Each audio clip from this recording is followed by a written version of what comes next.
Hello, everyone, and welcome back to Purple Noon, a podcast. I am Stephanie Conti, and I am here with a username I can't read. Not too many onions in the sauce. That is my username. Not too many onions in the sauce? Yes. Okay, you said that so fast. I just want to make sure I deciphered the quote properly. But yes, and in case you did not know, that is a reference to the movie that we were talking about today. But of course, I am here with Savanna Lanausse, the ultimate Goodfellas fan. Yes. So It's time. We've talked about my favorite movie, The Thing, which is entitled Last Tango in Paris, but we don't go around saying rumors like that, you know? But so we've talked about The Thing, and now it's time to talk about this movie because it is your favorite movie of all time. Kind of a spoiler, kind of not, because we're not talking about the movie, but it is your favorite movie of all time. What is going on? I know I go from rags to riches. Oh my God. Everybody, you good? This is it. So what are we at? 79 episodes in? I've been waiting. This is it. I know. Literally, because you know why? We've been putting it at like your birthday, and like it kept getting delayed until finally it just never worked out. It just never worked out until now. We were going to do The Godfather, but actually, we just booked tickets to go see The Godfather at the Dolby Theater at AMC. So we're going to see it correctly before reviewing it. 4K, 3 hours in an AMC theater. I can't wait to not feel my legs by the end of that movie. I'm sneaking in sushi for sure. Oh, we have to. It's 3 hours. I can't sustain 3 hours on popcorn. And keep in mind, I'm gluten-free. So what? Popcorn in a slushie? No, I'm bringing in real food. We're going to have to. Oh, and I honestly, sushi. Peach tea. There's no way I'm not bringing peach tea. Peach tea. We're smuggling. I will get tea there, and I will smuggle in the syrup. Okay. We can do that. Sound fair? I'm going to go to Joffrey's. We're getting flask, but not for alcohol. Peach tea. We just bring our reusable cups. I feel like it's not a bad idea. It's not a bad idea. Not at all. And people are going to be like, you're going to watch a 3-hour movies and not buy anything? Or we're going to be like, no, we're fasting. And then we just walk in and just unpack everything. I'm going to bring sushi. I'm going to bring, I'll probably get a popcorn just because, 3 hours, a lot of time to be hungry and stuff, know. I'll probably, maybe we might go out to dinner before, and whatever food we get there, I'll smuggle in as well. Well, I mean, it's maybe a 12 some fish and o'clock movie. chips. It's a 12 o'clock movie, so it's like lunchtime. So what do they expect? Yeah. It's lunchtime. I am going to smuggle in some fish and chips. Like, it's happening. I don't care if people are like, oh my God, is that tuna? Is that salmon? Yeah, it is. I'm eating. It's happening. And also, before we get into the movie and stuff like that, just wanted to real quickly say, so if you hear any little in the background, that is because I got a new puppy. Carter. His name is Carter. He is a 2-month or almost 3-month now puppy, and he is a Morkie, so he is half Maltese, half Yorkie. He is so sweet and so cute, but also has something against me because when he thinks, oh, it's time to play, he plays with toys with everyone else, like he's able to fetch and stuff. But not for me. No, he goes after my toes and will literally chase me around, trying to bite my feet and my socks. And to the point where if I'm sitting down and I'm like pushing him off, I'm like, stop, no. He's lunging for my shirt. He's grabbing onto anything and just trying to stay on. He's unique. I don't know. But if you hear any type of barking in the background, that is him.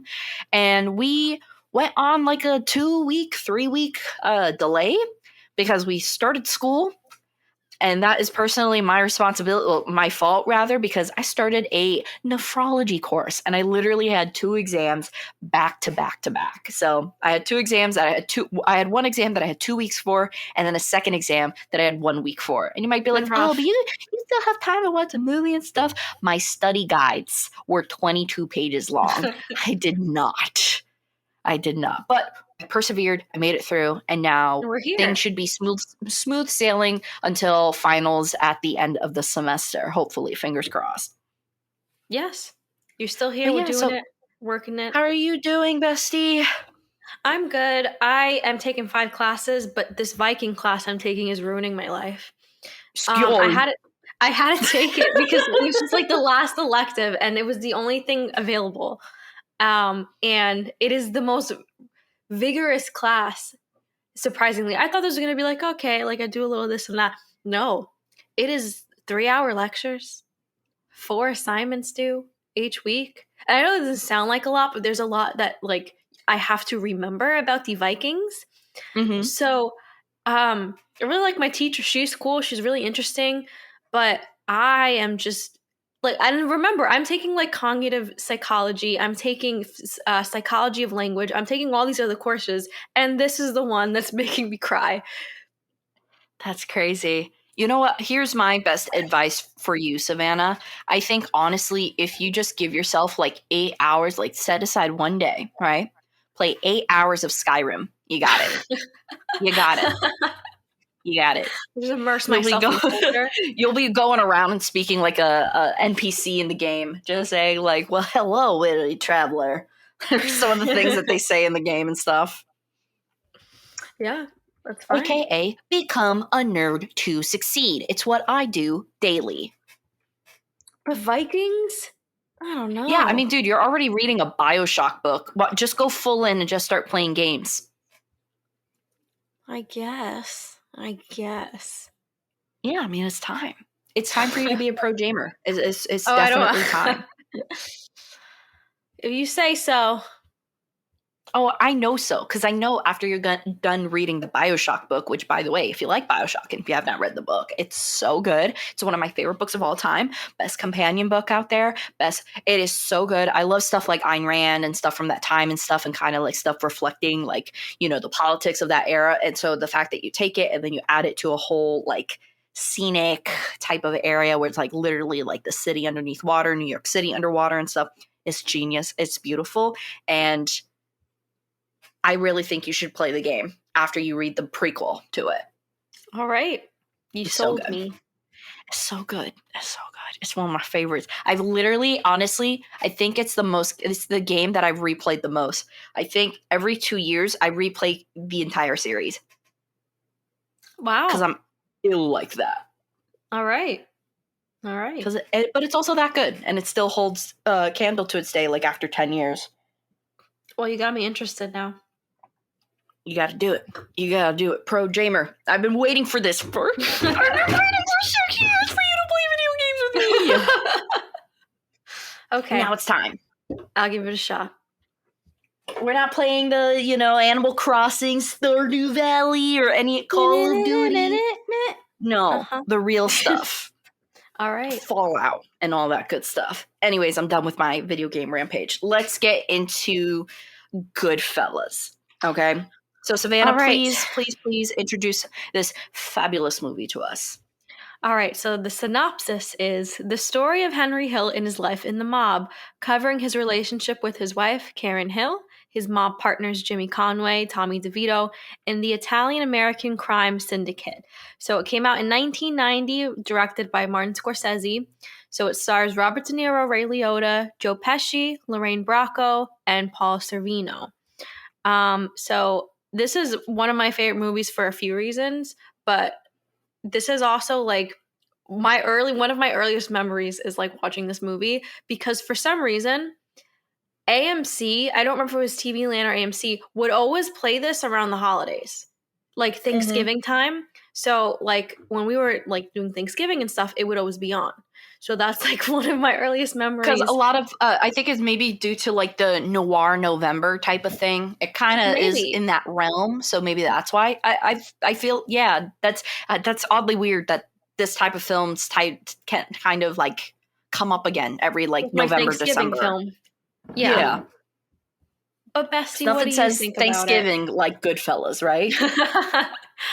What do you think about it? Enough. I will say my opinion later because I feel like we have a lot to cover. But how do you feel about this movie overall?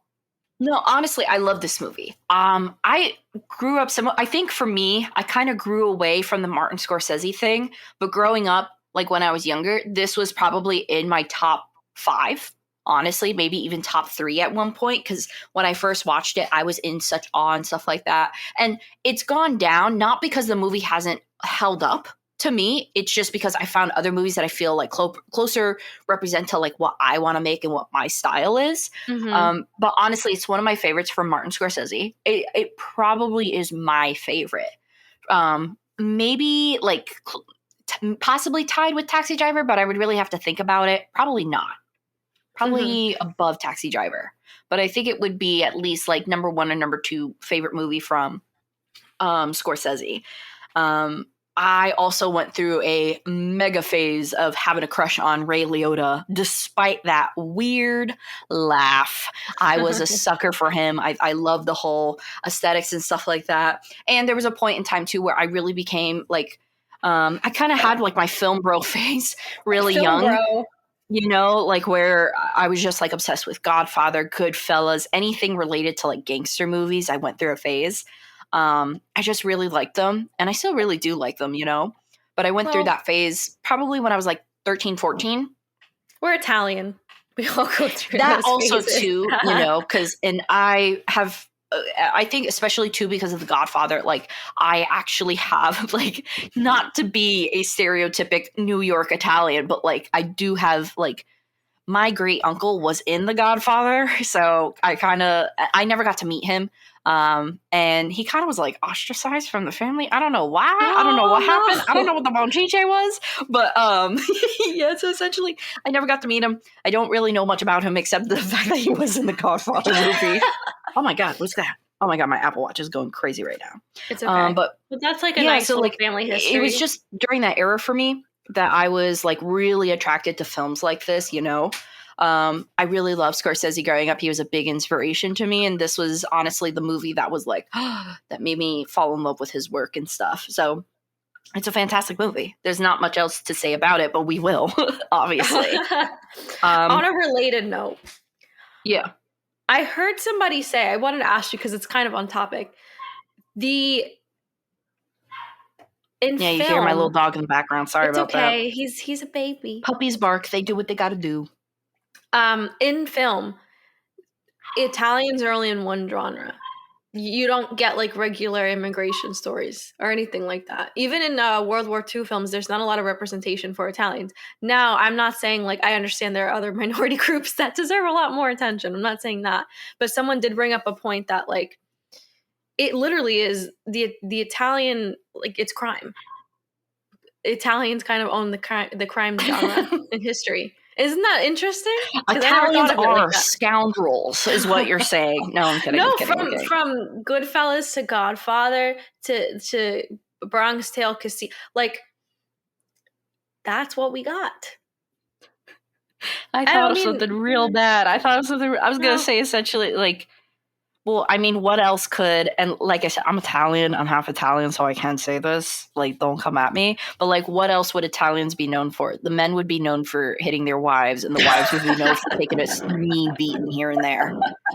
Especially during this era, the 80s and 90s. And it obviously perpetuated that stereotype well into the early 2000s thanks to The Sopranos, you know? Woke up well, I actually disagreed with that because I think that's kind of American culture. Like Italy has a very rich Oh, no, no, no. Yeah, I'm cinematic. talking strictly New York Italian, Oh not no, like real nothing. Italian. Yeah. No offense to, No, you no, I know. just meant not with you. I meant with the view this person had. I was kind of like, yeah, I think when you look at it through that narrow, like American, like yeah, American cinema is crime, but like Italy itself, as you and me, like we watch a lot of Italian movies, has a really rich culture in film. So Yeah. yeah, I don't I know. I also think think too, like you have to remember, as funny as it may seem, Italians were considered like minorities at one point in like the 50s and stuff. You know, it was like, that's oh true. my god, you know, Italians. What do you mean? I could never dare with such a race. You know, that's how people viewed it back way in the the 40s and 30s and stuff. Yeah. And keep in mind too, like I think I think like even like before like the 70s and 80s dramas and stuff, before Godfather, before Goodfellas, before Scorsese in general, we also had in the 50s, 40s and 50s the Rat Pack. And although their crimes were not, and their tomfoolery was not broadcasted like that, it was not like shown in movies and stuff until later on, It wasn't like, for example, like a Frank Sinatra film. Yeah, he may have had like some movies here and there that involve drama, like I think like Ocean's 11 or something like that. The original one, but Mm-hmm. dude was like mafioso in the background, Oh, yeah. borderline, So it's just things like that. And I think when people realize that, that's when it started turning into, the classic mafia film that we know today. Because all of these, if you notice, all these characters in their own way, in their own head, whether it's Goodfellas, Godfather, and stuff like that, all they're trying to be is like Frank Sinatra, Frankie Valli, Dean Martin, all of those people. Yeah. I agree. So when Italians couldn't get there with a sing or a dance or any of those, they turned to crime to get themselves there. But am I wrong? I guess not. Look at all, and most of the film, like the crime stories, are true stories or based on true stories. Yeah. So it's not like somebody just made it up. Also. Yeah. And then there was also like, and keep in mind too, while these movies were coming out, the actual mafia scene was still bumping, in the 90s you had, Gotti and in the Gambino family and stuff like that. Now they operate at like a much lesser level. It's not as well known or anything like that. It's not like in the papers, like Gambino family slams children in the street. It's not like that or anything like that anymore, but it's definitely toned down. They kind of live their little hot fame moment and stuff like that, but it did obviously bring a lot of light to, the New Jersey Ducks and things like that, Yeah. So yeah, I know agree. My mafioso history. But I do really like this movie because I have, from the research I've done, I have heard it's very accurate, like very accurate to what actually happened. So we're getting almost like a 90 with that type of stuff. Yes. So we're getting like a 90 to 95% like accuracy rate here. So I really appreciate that. I really like when movies try to go by. I think this movie's was based off the book Wise Guys.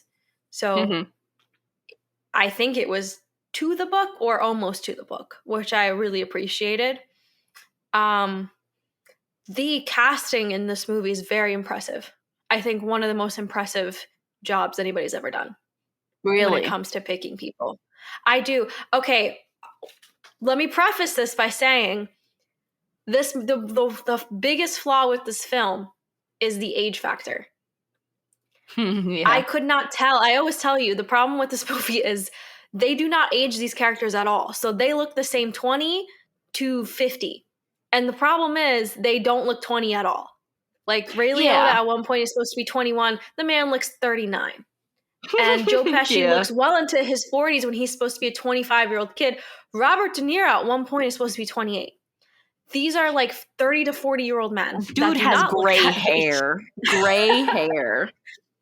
So with that, I think at some point they should have either picked younger actors for a little bit longer and then aged them out correctly. They should have done something, another hairstyle. I don't know. That was the one thing I didn't like about the movie, is that like, I'm sitting there, I'm like, I don't know what year this is because they all look exactly the same and they all look old. But in terms of the acting and portrayal of the actual character, no, I don't think they could have done any better. And keep in mind too, like I just looked it up, it wasn't like, oh, he's supposed to be playing 21. In reality, he's like 26, 25. Ray Liotta was closer to 40 in this movie than closer to 20. That's for sure. He was about 20. He was 34 when he made this movie. And he looked 34, a little bit older, actually, in my opinion. And I think he was fantastic in this movie, like just the best. But again, it was one of those things where like, I'm sitting there and I'm like, I'm thinking about how he looks old and not the film. Same with Joe Pesci, same with Robert De Niro. I'm sitting there Yeah. watching this film like, okay, these don't look like 25-year-old people at all. They Yeah. look well into their Well, 40s. and I I'm wonder too, stressed. like if maybe it was considered at some point to use younger actors, and maybe it it could have easily been something where the quality of acting was switched over for, the appearance of it. You know what I mean? Because I do think also, in order to play like roles like Robert De Niro did and even Ray Liotta did, you would need some type of seasoned actor, to do Okay. those type of roles. So I could understand if that was like the compromise and the switch. But also too, I will say, the one thing that allows Goodfellas to be good is that the ages are never represented. So we just kind of like, even though in reality they're supposed to be a lot younger, I'm happy, there's not a moment where Ray Liotta, looking like a 34-year-old Ray Liotta, doesn't say, "Ma, I'm 21, leave me alone." I'm happy that they don't do something like that in the movie, Yeah, no, I think you're right, where maybe like switching out younger actors would have like potentially been a problem. I just think they could have used maybe a different haircut at some point, some makeup, outfit changes, just something to signify time is going by, because there wasn't. And Yeah, you just kind of especially had to I think assume. more so with De Niro's character, because De Niro looked older in this movie, especially like he pretty much had like silver hair, I think that they should have maybe, sprayed it or dyed it or something like that. Maybe At even least for the first part of the movie, because he's supposed to be like yeah. 28 in the beginning. And I'm like, no, I'm sorry, man. It's They not going did to when fly. the okay, so they did um when there was the young actor who played Ray Liotta. There was the young actor who was supposed to play teenage Ray Liotta. So Yes. they did change De Niro's hair for that, because I'm looking at photos and he has jet black hair in the pictures when he's with the kids and stuff like that. And I thought that was good. And you know what? Maybe they should have used those actors longer to play like the 20 and stuff, especially like the two actors who they got to play the Henry Hill and Joe Pesci's character, because they Yeah. looked good. They looked really good. I don't know how their acting was, and maybe that's why they considered it. But it's still also kind of funny because it's at the end of the day, Robert De Niro still looks like Robert De Niro, and he still looks old That's as what I'm hell. saying. I don't know what else they could have done, but like it just because at some point they do say their ages very briefly, but when I hear it, I'm like, oh, well, I don't see that at all. Even the women in this movie, like Lorraine Bracco, who I think is amazing, she doesn't look like a 20-year-old woman in the beginning. She No, looks yeah, 30. And there's nothing wrong with looking 30 if you're playing 30. But yeah, and again, it also could have been too a Scorsese and his conscious thing. Like I can understand with the graphic nature of this film, him not wanting to hire younger actors or actors who were not seasoned or used to this type of stuff. no, I think he could have done. I'm just saying there should have been something else: costuming, hair, anything, anything to Yeah, try. just a Because little bit more. I feel like it was just not. They could have definitely done more, and I think it would have helped the realism a little bit. But again, that's just kind of my biggest flaw, and even that is picking. So Hmm. I'm okay. But in terms of like the actors themselves, I think I couldn't see anybody else. Jimmy Conway, they offered it to Al Pacino at one point, Really? and he said no because he didn't want to be typecasted, because he did the Scarface by then, he did the Godfather, Dog Day Afternoon, he did all these like kind of gangster films, and that's why he said no. And I'm reading that trivia too, and apparently he ended up playing Big Boy Caprice in Dick Tracy, which was a gangster, and he I regrets guess he it. changed his mind. Yeah, poor man. But no, I think Ray Liotta for me was kind of the shining star in this movie. Bestie, Sorry, an what's going alarm. on? That was an alarm. That was an alarm that usually I put my phone on Do Not Disturb, but I forget that I allow alarms to go through. That was my alarm telling me to get ready for bed, but it don't know that I got a puppy, so I'm staying up till midnight. Oh no, that's right. By the You're way, on. that little intro was the starting note to one of my favorite songs by The Doors, if anyone is curious. It's called Very nice. Shaman Blues. Listen to it. It's I very like good. that name. That's a cool name. It's very good. I love it. It's literally my alarm for everything. I wake up to it every morning, and I'm like, and Beautiful. I'm just doing like a little dance in my room to The Doors because I'm that loser. I like it. You have to Thank wake you. up with joy in the morning. It's perfect. Hell yeah. But Ray Liotta, he really like stands out in this film, not just because he's the main character, but there's so much subtlety in his acting, yet he's very good at playing like light aggression that turns into heavy Yes. aggression. His when he was like messed up on drugs, that was amazing. Yeah, I really loved his interaction with his uh wife on Karen. the Karen. Thank you. I almost said Carter. um like I love like especially like when she flushes down the flushes the drugs down the toilet Oh and stuff yeah. like that. Like I thought his whole performance there and like their dynamic, together was awesome. Like it couldn't have been any better. They had so much chemistry. It was great. Vivacious is the word I'm Like looking for. toxic chemistry. Oh, and It was I love good. that stuff. I know. I That's why I love said it. it. That's why I said it.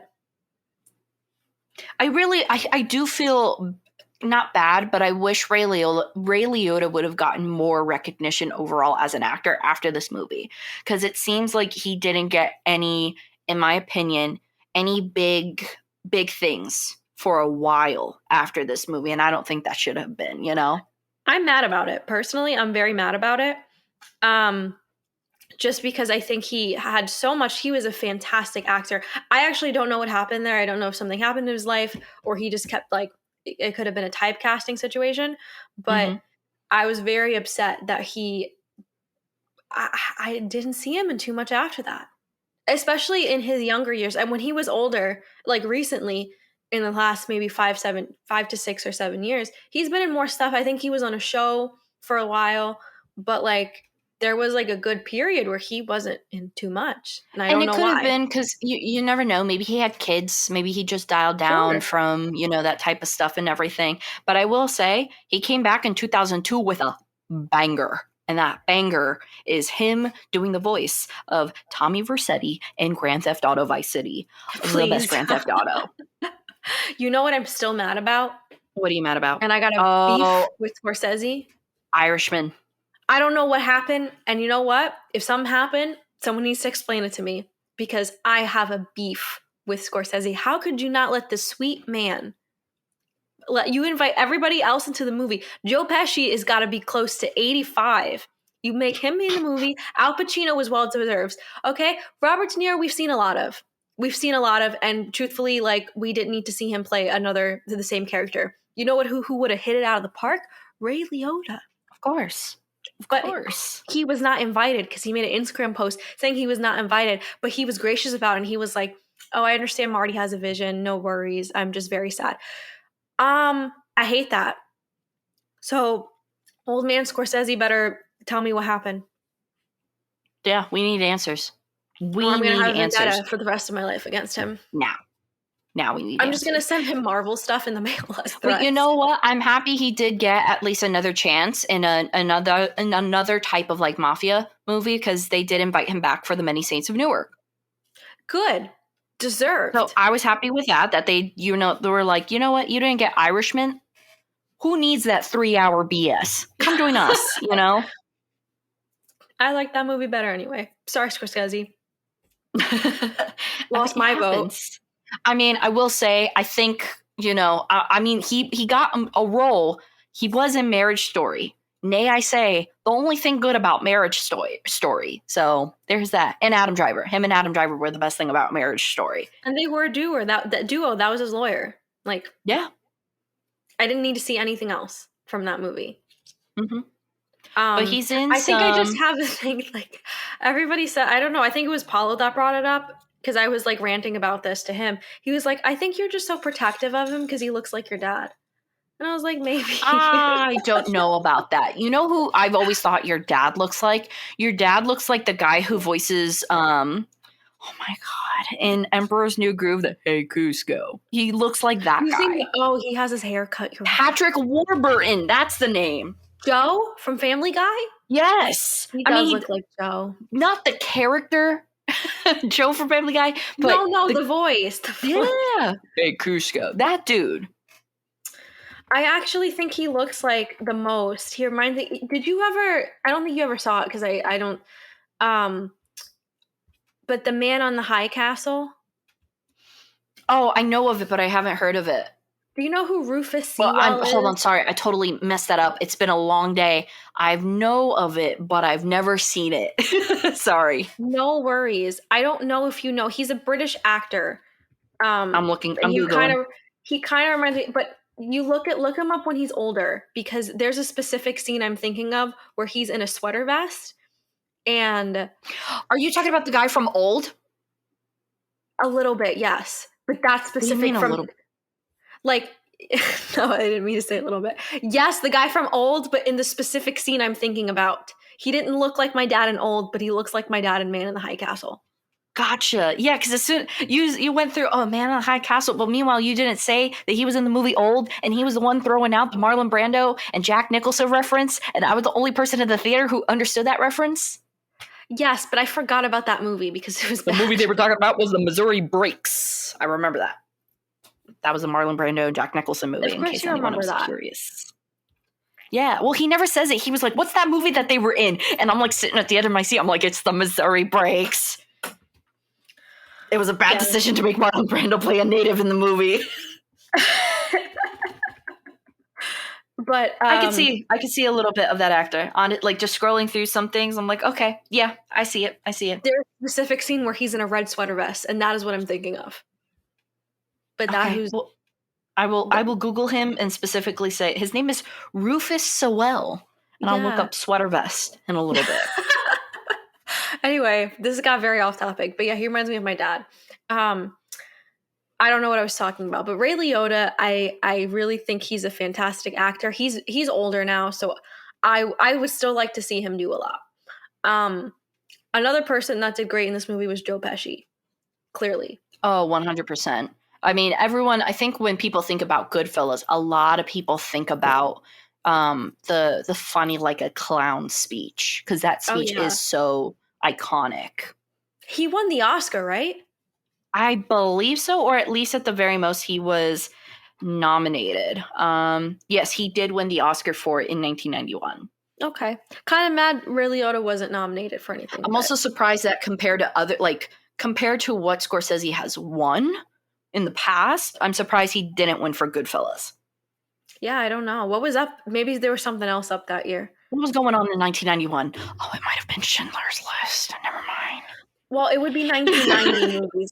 Oh God, no, do you think Schindler's List came out that? Let's see, 1990s. It came out in 93. Goodfellas? Are you sure? No, Goodfellas came out in 1990. Yeah. Schindler's List came out in 1993. No, I'm asking 1990, the year. What about the year? I'm looking up what was against it. Like what would 1990? It would be the following year, so it would be the 1991 Oscars. Right, but it would be for movies that came out that same. Oh, you know what? It was Ghost. It was probably Ghost. I'm not a fan.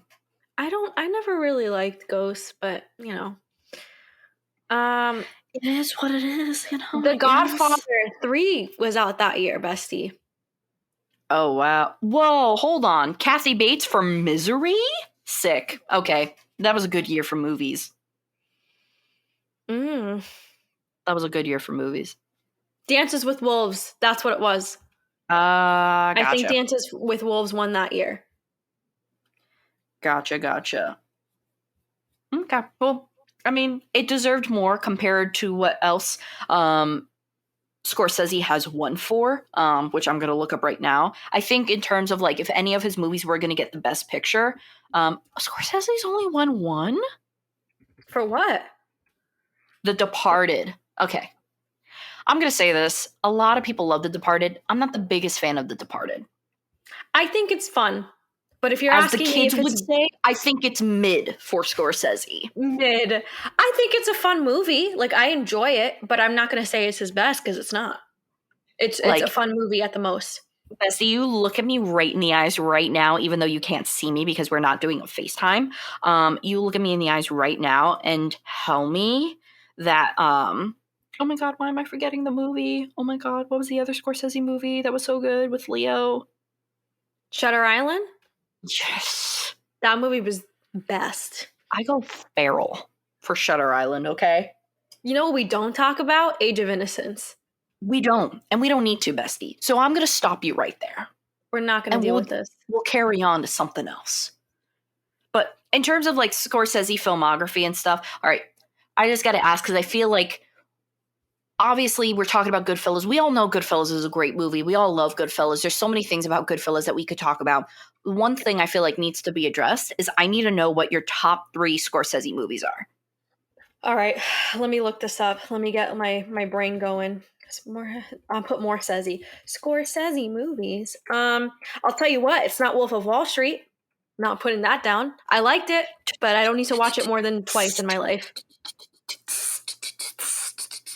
What are you doing? The theme. The black skinhead? Kanye? What? The theme. That's the name of the song that they did all the advertisement for Wolf of Wall Street. Oh. It was Black Skinhead by Kanye. I don't want to talk about that movie. I like it. It's good. It's just such a film bro movie now. It really is. Sick of it. It really is like master manipulator type of stuff, you know? I don't need another grown man on TikTok telling me how that's the best movie of all time. I'm sorry. Okay. But it's a good film. I think it's a lot for me to process sometimes. That's fair. Let's see. Top 3. Well, Goodfellas is 1. All right. Oh, okay. I got it. Goodfellas, Shutter Island, The Aviator. Mine's close. Okay. Mine's close to that. Okay. Goodfellas, Shutter Island, Taxi Driver. Okay. Taxi Driver, I feel like, is one of those film bro movies that it's okay that if you like, you know, it's not because it's not over sexualized by the film. What's idolized? Not sexualized, idolized by the film bro community and stuff. And by the way, when we mean by film bro, if you're a dude out there who likes movies, that's totally fine. It's when you watch like things like American Psycho and you watch all like those type of movies, like the Leonardo movies, the Scorsese, the Quentin Tarantinos, and think you are better than everyone because you know those movies. That's what we mean. Yeah. And then you yell at people on TikTok about it. We don't like that. Forgot. How do you feel about the Last Temptation of Christ? I never watched it, and I'm not going to. I can't. That's valid. But wait, it's Defoe. I know. I'm very disappointed he did that movie because it is straight up blasphemous. Like I can't. Like I'm sure I'm sure it's well done. I'm sure the acting is great, but it's straight up like it's blasphemous towards my religion. So I can't. So bestie, you would not do a little double feature because I thought this would be such a great double feature. A Passion of Christ. Yeah, that's the name of it, right? The Passion of Christ. Yeah. Yeah. No, The Last Temptation. Sorry, I'm thinking of the Gibson. That's the Mel Gibson one. Yeah. The Last Temptation of Christ. And then we do a little Defoe on Defoe action. Antichrist. I can't. You're telling me that's not like that's not like that place that has the uncomfortable brunches? You're telling me that's not an uncomfortable evening? There is like uncomfortable and then there's like sin. I feel like watching that movie would be like an act of sin. So for me, I'm gonna have to decline. I told a person because they were like, I'm watching The Last Temptation of Christ right now. What should I follow it up with? And I was like, Defoe and Defoe, Antichrist. I think they blocked me. I didn't mean anything by it. It was a goof. I think they blocked me. They're like, too much. No, it's also because I know what happens in The Temptation of Christ. So I think we all know what happens in The Last Temptation of Christ. I thought it was a nice movie, like at some point, and then I don't know if somebody told me or I found out about it that it wasn't a nice movie. So I'm gonna have to decline on that. But anything else with the phone, I think I can do. That's valid. I don't know why he did that. Because I what was interesting? I think Scorsese's very Catholic. Yeah. Or I thought he was. And I'm like, why? What possessed you to do that? Beyond me. But He Not my probably was like an movies. altar boy and stuff and was like, this is rooted in my childhood, that type of stuff. It's the same reason why Kevin Smith did Dogma. Dogma Yeah, is but way better, though. Just saying Dogma's it right not now. completely. Dogma's more like fantasy and like And it's got not. Jay and Silent Bob in it. Like, how serious can you take it, Yeah, it's also like fallen angels. There's nothing specifically about like maybe a little bit, but like it's not completely blasphemous. Well, do you know that God is in the movie, right? And God is played by Alanis Morissette? I've heard about it. I mean, it's good. It does not take itself seriously at all. I do think it's like a funny little Catholic film, if you will, So if you do want to No, see because something like that, that one's good, I think that's different just because if it's clearly a joke, right? I think that's different than like making a serious film about Jesus and like Yeah. making it as crazy as you can get. I think that's very two different things. That's two Did different you watch things. the Mel Gibson one? I did, but that's like the actual like Jesus in the Bible. Gotcha. I haven't seen The last anything Mel Gibson's done since Signs, and I don't think I will. Sorry.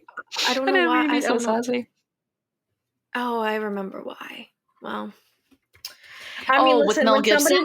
when somebody wants to make a nice film about Jesus, I have to watch.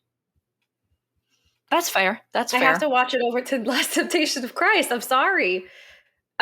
No, that's understandable, I get it. I get it. So with Goodfellas specifically, right? So going back to the Goodfellas Yeah, we agenda should and probably get everything back like to that. that. Um, Obviously we think the directing is beautiful. The soundtrack is great. I think the soundtrack is probably one of the best soundtracks in terms of like what was picked to use for the film rather than what was created for the film. No, Like, the music enhances the film and what immerses at you the even time more. and the Yes. time too. And And I it think that's also a it very plays special into those quality. themes of like what these mafia members were listening to. They were listening to Bobby Darin, they were listening to Frank Sinatra, they were listening to Dean Martin, they were listening to Rosemary Clooney, all of those, and that took a big inspiration in their lives. So I really like how the soundtrack really reflected not only mafia members in the movie but also how pretty much majority of mafia members get there essentially, and it's through some type of and especially like the more notorious ones, the reason why they go to the top is because of fame. So I thought it was really awesome that they included all that stuff in it.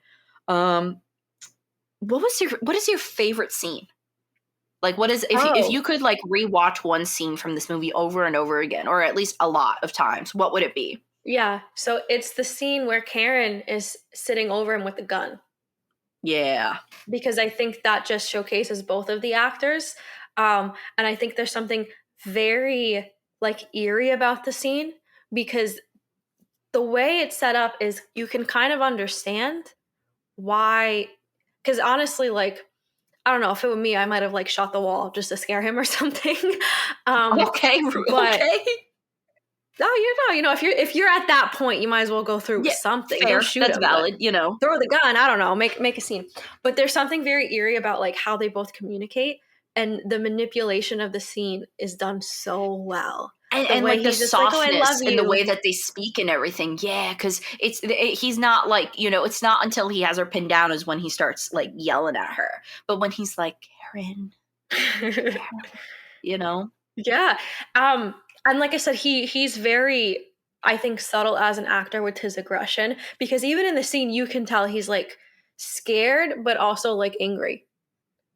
Just his yeah, facial expressions are like you fantastic. could tell that he's like about to blow up, but he's doing everything that he can to make sure that he's going to make sure that he gets out of the situation for it's alive before she Yes. pulls the trigger. No, that is my favorite scene of the movie because I think it's just both of the actors do such a good job, and it's also like just the toxic couple story Love it. times 10. I think that scene is iconic and awesome. Probably one of my favorites. I also think of too, like when I think of Goodfellas, I think of the scene where he's first taking Karen out on like their second date, and he's Oh bringing them yeah. through the back of the restaurant, and like the table just magically appears, and they're playing. I think it's Somewhere Beyond the Sea. It's just called Beyond the Sea. And they're playing that and stuff like that. Like it, I really liked that whole setup. I really liked how it showed in that moment how she could be won over, his grand display of power and everything like that.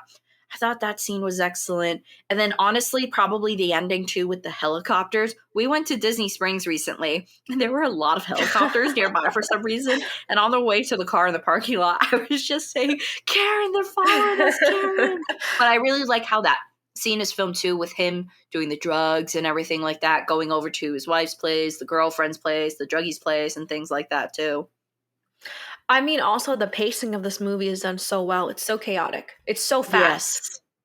And I think But it that's also how it's knows meant. how to Yeah. like dial down and slow down at some points, you know? Yes. Obviously too, like I think also some other moments that I like to involved Martin Scorsese's mother, you know, with the Oh, painting and stuff like that. I yeah. like how he gives like these actual like authentic moments of Italian culture within his movies, you know, especially New York Italian. So I always Yeah. appreciate those little scenes whenever he adds his mother in, because it does kind of, you know, almost center the film a bit. You know, it kind of brings it down, or it's like it's not Yeah. so grandiose anymore. Yeah, I agree. There's something actually sweet about it. Um, there was something else I wanted to say, and I can't remember. Who's your favorite character overall? Is it Henry Hill? Yeah, and I think it's mostly because of Ray Liotta, because he can somehow make this horrible person likable. Joe Pesci, he does a fantastic job, but he is so crazy that like I think as when I watch it, like I'm like, this guy's insane. I'm scared of him. But there is something highly likable about Ray Liotta.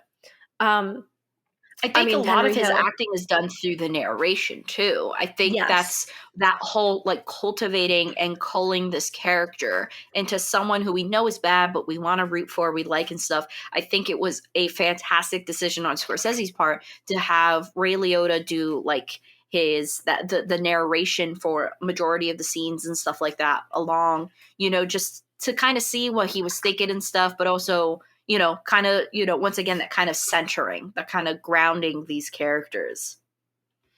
I mean, I also thought Scorsese's vision of making this movie so graphic was probably the best you can do.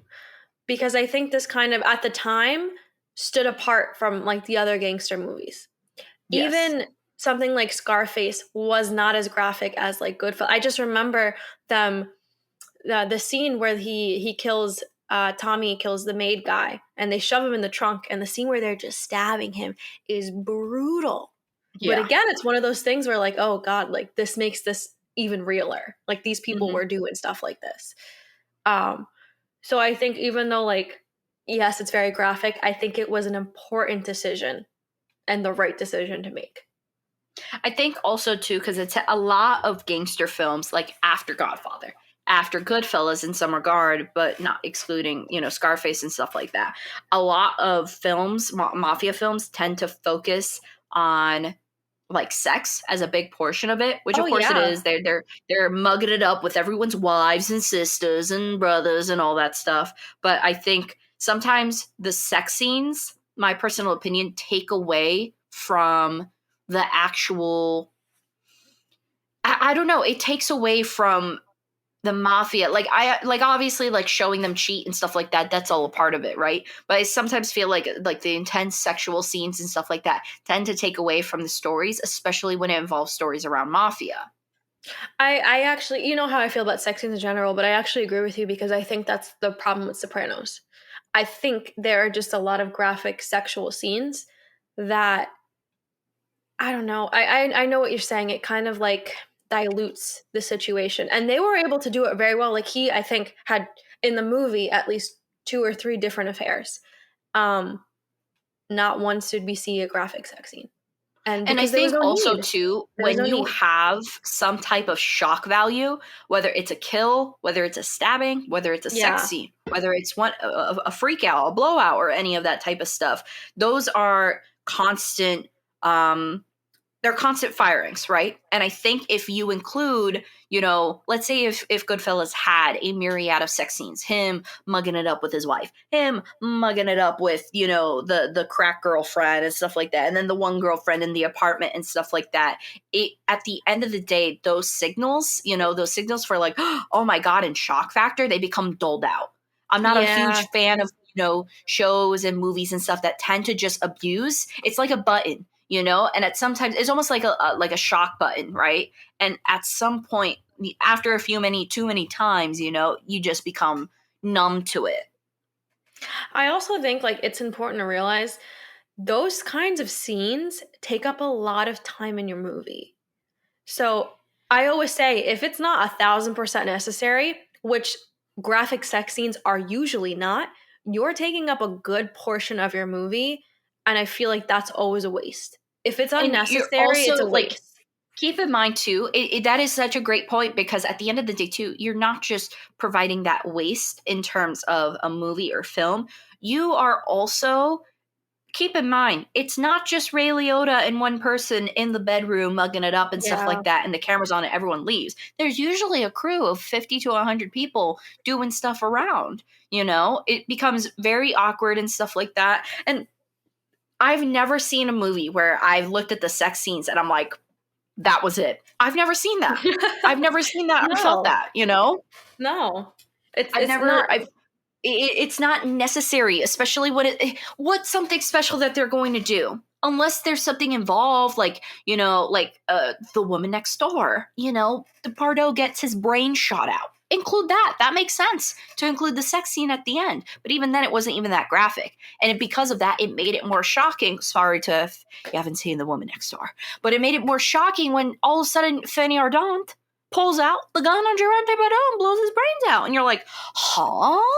In the Yeah. middle of consummation, but you're not disgusted, and stuff, or you're not like distracted from that too much and stuff. Like, I just feel like it's not necessary. No, it takes up everybody's time.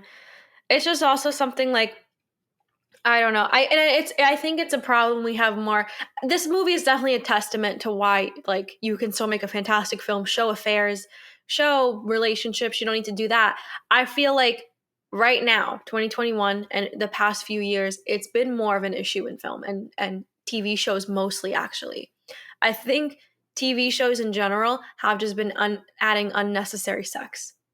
Like, and it's a little 100%. ridiculous. It's to the point where I'm like, And I did not you need to know what? see. There are even, like, thinking about it, there are movies like that. We were just talking about the movie Crash from 1990.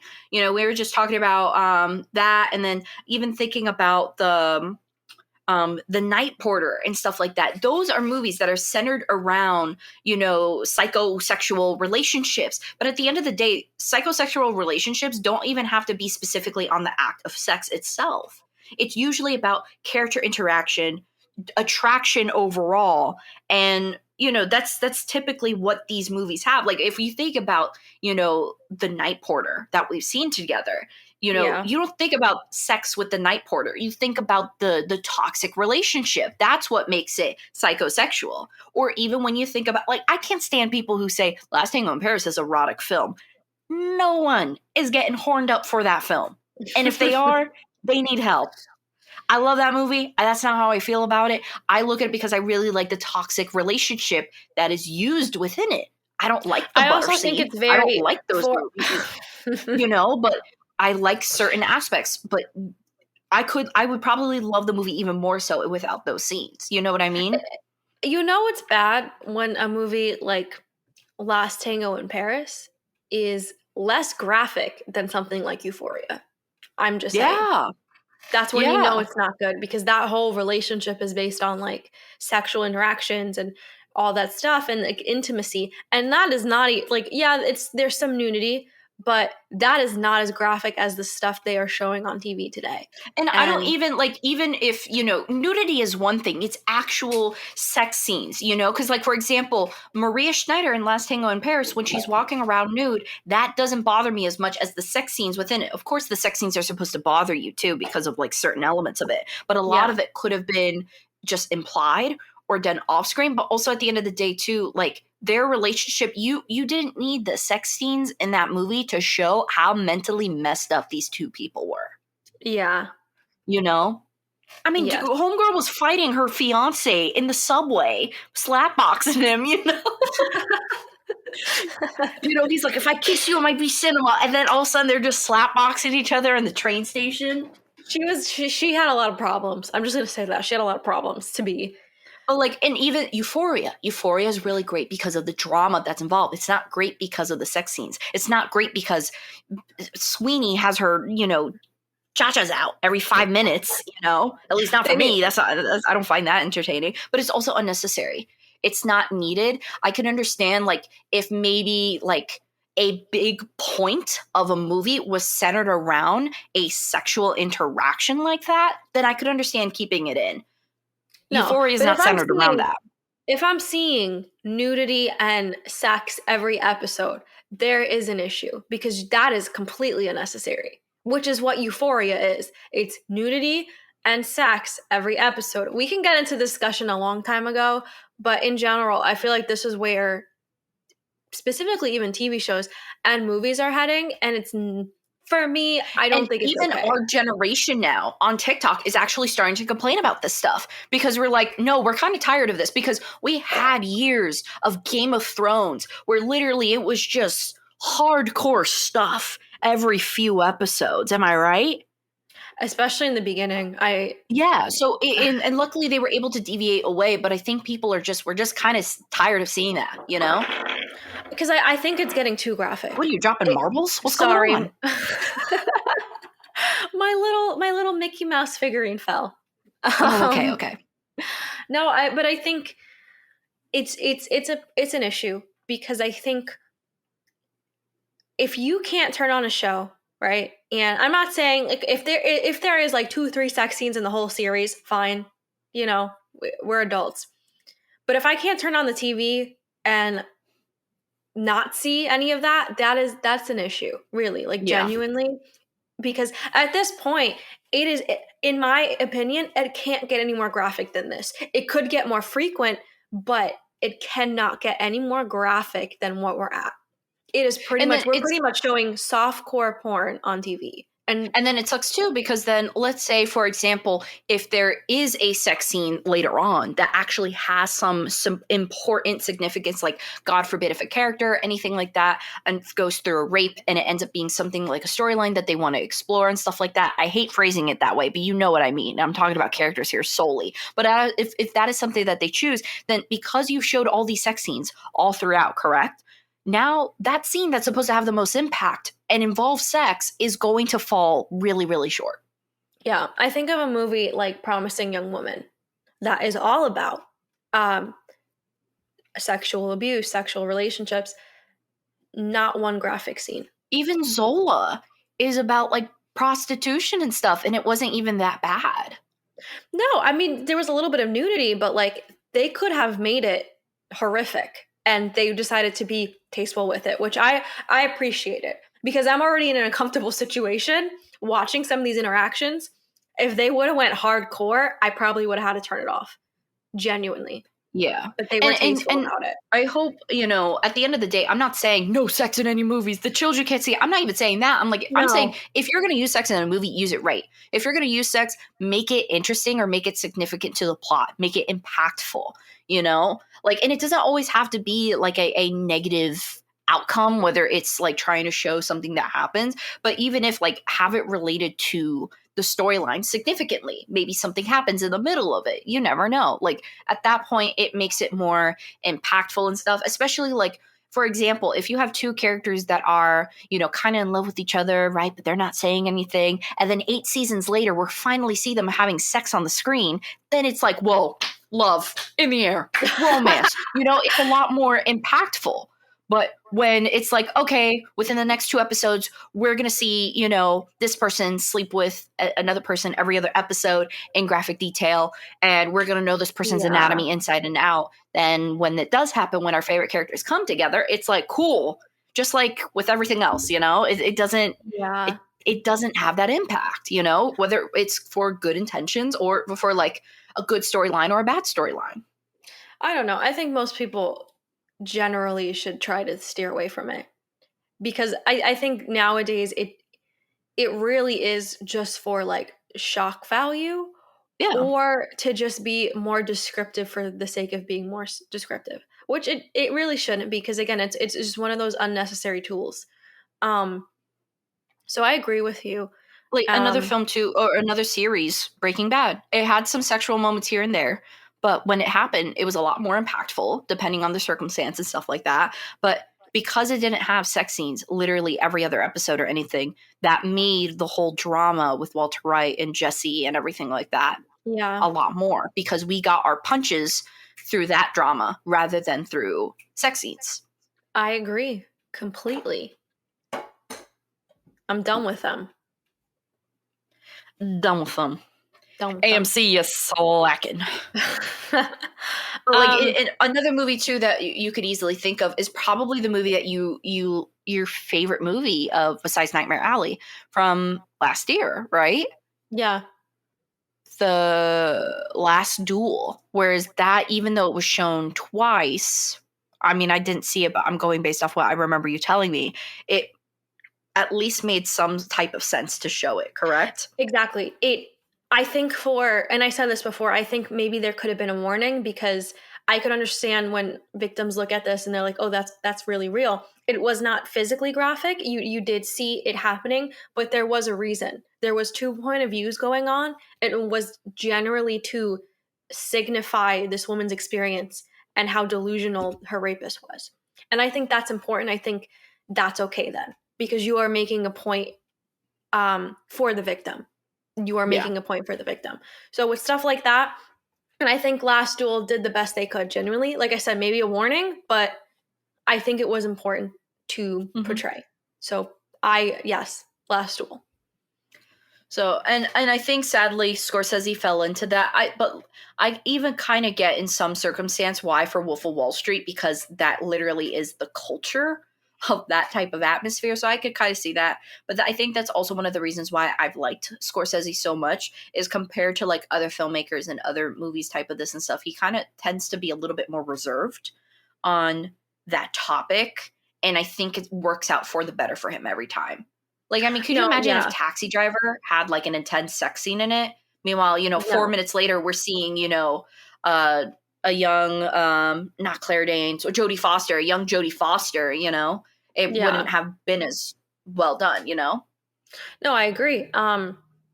Yeah, no, I think with Wolf on Wall Street, there was no other way. Unfortunately, I think if he was going to be true to the story, as much as I hate to say it, I think he had to do it like that. Yeah, that's why I could excuse that one because that was also like the 2010s and early 2000. No, that wasn't even 2010s, but that was like the trends of like It was like the 2010s movies 90s. at the time.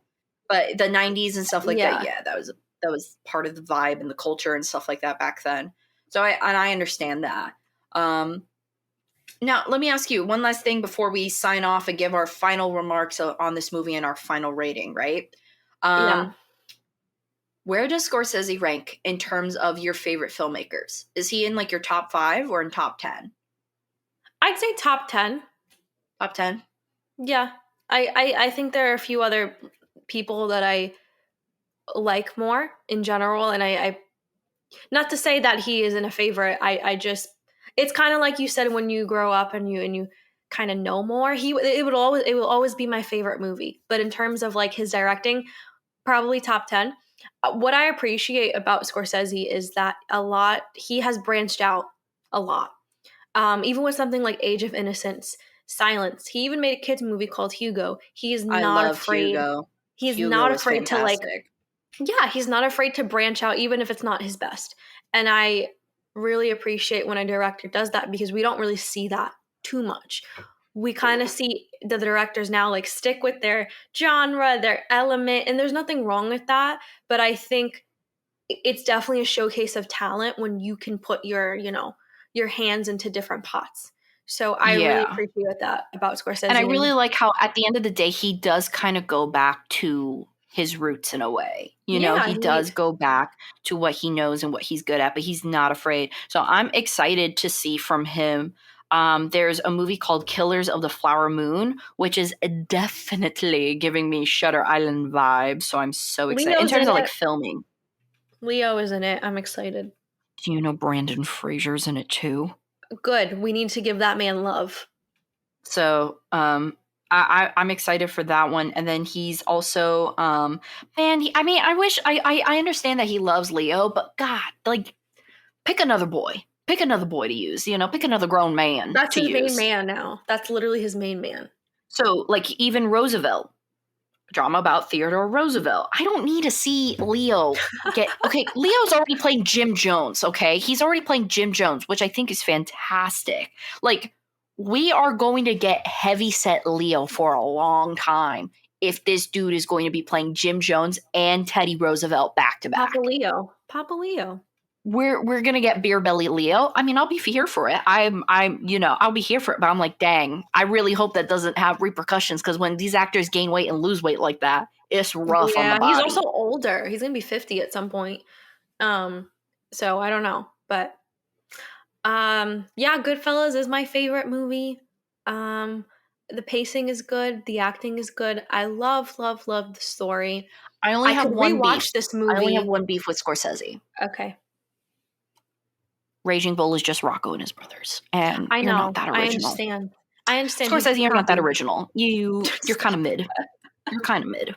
Stephanie, we just sent him like a Rocco and his brother's poster wrapped in like Marvel. Like his daughter Marvel did. wrapping paper. Yeah. I can't. But yeah, like so. Let's just make it clear: Federico Fellini and Luchino Visconti walked, so Martin Scorsese could run. So make sure you pay tribute to the real papas of cinema. Yeah. I agree. I saw it. I know it. You're right. I can't believe it. It's just like, bro, you couldn't even add it in like in the credits somewhere, inspired by the events that took place in Rocco e Sui Fratelli. My lord. I don't know. I think Marty's got a lot to own up to. We love you, Marty, but we have our separate issues with you, clearly. We just want to But talk, Marty. We just want to talk. I have to honor him though, because he made my favorite movie of all time. Can you He imagine did. if he looked at us in his face and was like, my favorite movie that I've ever made is Age of Innocence? I can't take him seriously then. Like points will be off completely. I could be like, why? I can't. Why? I can't. Explain. But overall, obviously, I think you would give probably Goodfellas a 10 out of 10, right? Yeah, I could rewatch this 1,000 times a year. It's my favorite movie ever. Great acting, good pacing. The soundtrack is the best ever. Okay? Everything about this movie, besides the aging issue, is fantastic. I will defend it till the day I die. So yeah, 10 out of 10. Well, Do bestie, not I'm pull some kind. stuff with me. Don't No, pull some I am stuff with me. kind, and I'm not going to pull some BS move like you did when we talked about the Sorry. thing. It's 2 years ago. Sorry. Okay, you had the audacity then. You might have the audacity now, and that's I what know scares better. me. I would rate Last I Tango in literally Paris very cannot high. argue. Even though it's not something that I go to often, it was something that meant a lot to me younger, but I genuinely don't have anything aside from like even like the age thing that we were talking about. I don't have anything that I think is flawed with this movie. It's got great rewatchability, especially if no one's ever seen the movie before. I saw it in theaters recently in like October, and it was excellent seeing it in theaters. Honestly, yeah, I'll give it. I will give it a 10 out of 10. It's not one of my favorites. Like it's not. It's probably within like the lesser end of the top 10, maybe even top 15.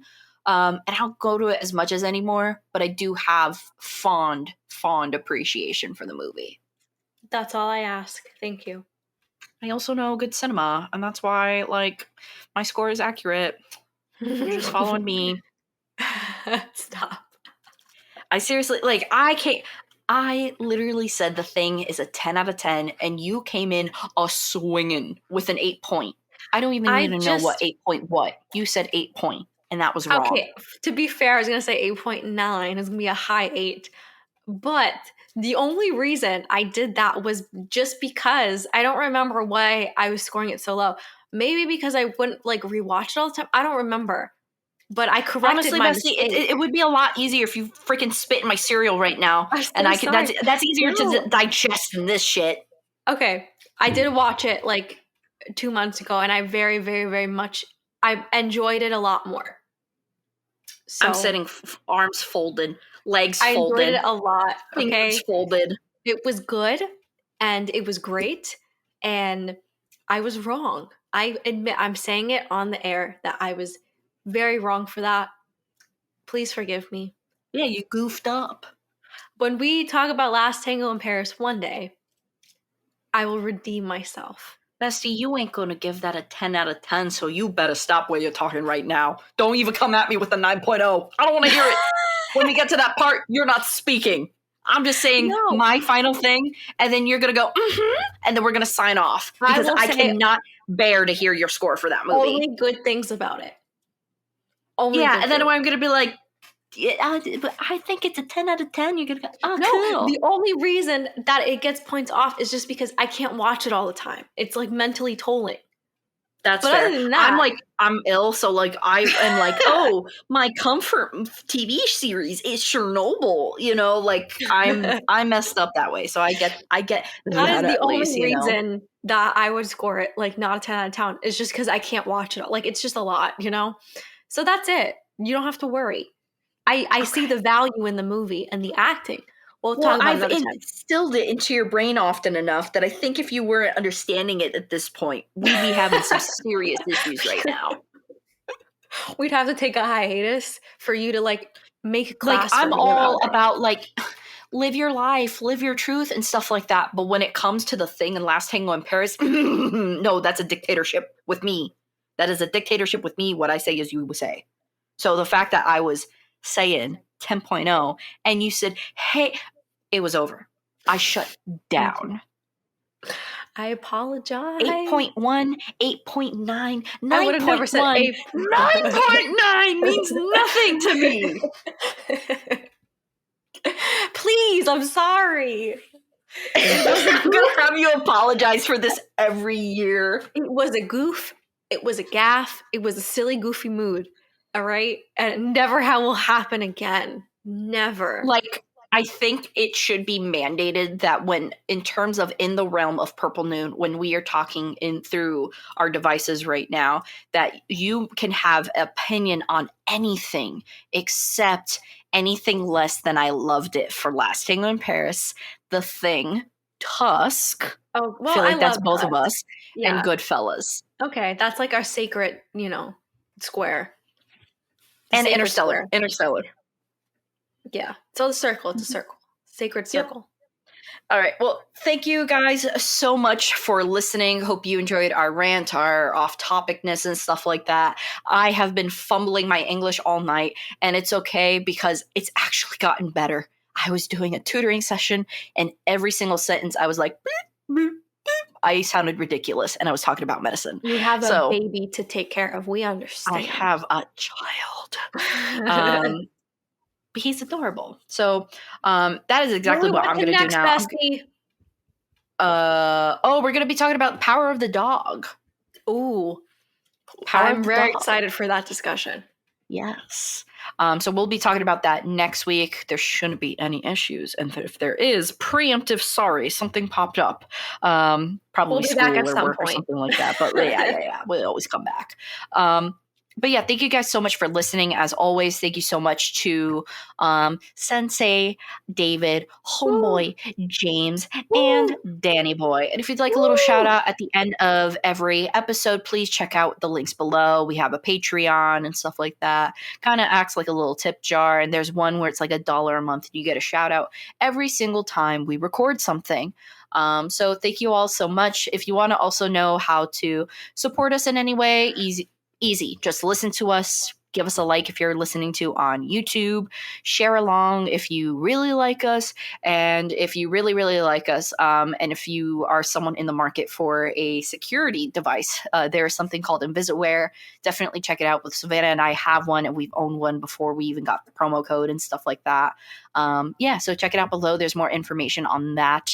At first, we weren't plugging it for a while, but then I looked and I was like, oh crap, people bought it, so plugging it back Thanks, again, guys. which is awesome because it's a great little security device. It's kind of like Life Alert, but cooler. Life Love Alert for it. the young kids. Yeah. But yeah, definitely check out all the links below. Those are just ways that you can help us out. And yeah, we will see you guys next week when we talk about the power of the dog. Take care. Bye. Ciao.